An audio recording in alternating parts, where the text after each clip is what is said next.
Et yo les gars, c'est Alexis, j'espère que vous allez bien. Je vais faire une vidéo par rapport à la Bloodline les amis. Je crois qu'on n'est vraiment pas près de ce qui se passe en ce moment. Depuis 2020, on est en train de passer à un niveau que jamais on a vu dans l'histoire du catch.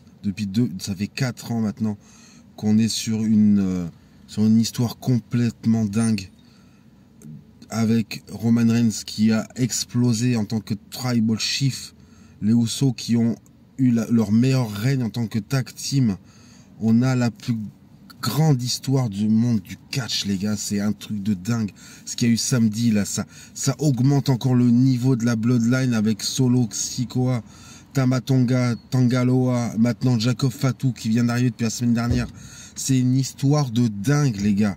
On n'est vraiment pas prêt pour les prochaines semaines, prochains mois qui va arriver. Ça va être un truc de malade. En plus, on attend tous le retour du Tribal Chief Roman Reigns qui va être monstrueux. Le plus grand retour de l'histoire du catch, les gars. Je crois qu'on n'est pas prêt pour son retour qui va être exceptionnel. On n'est pas prêt pour cette histoire complètement pétée dans tous les sens. La storyline, les persos. Là, Paul Heyman, on le voyait de semaine en semaine qui en pouvait plus. Là, ça y est, il a craqué complètement. Il s'est fait détruire, là. On attend tous vraiment le retour de Roman Reigns, les gars. Je pense franchement, on n'est vraiment pas près de ce qui va arriver dans les prochains mois, prochaines semaines. Son retour, on sera tellement...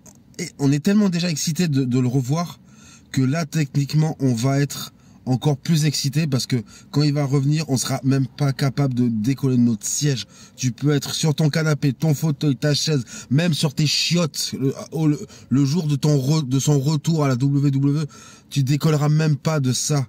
Tellement son retour va être ouf.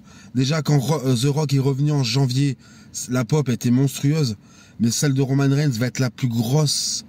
On va se prendre la plus grosse gifle de tous les temps, les gars.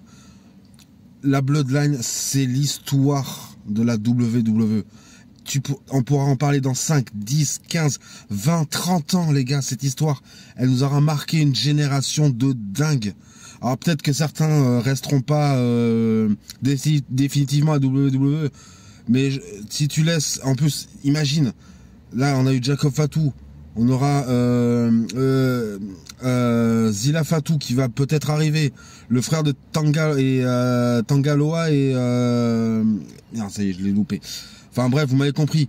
Ça va être une histoire de dingue, les gars. On n'est vraiment pas prêt pour la Bloodline 2.0 face à la Bloodline originale. Je pense qu'on va voir... De toute façon, Triple H nous l'a dit.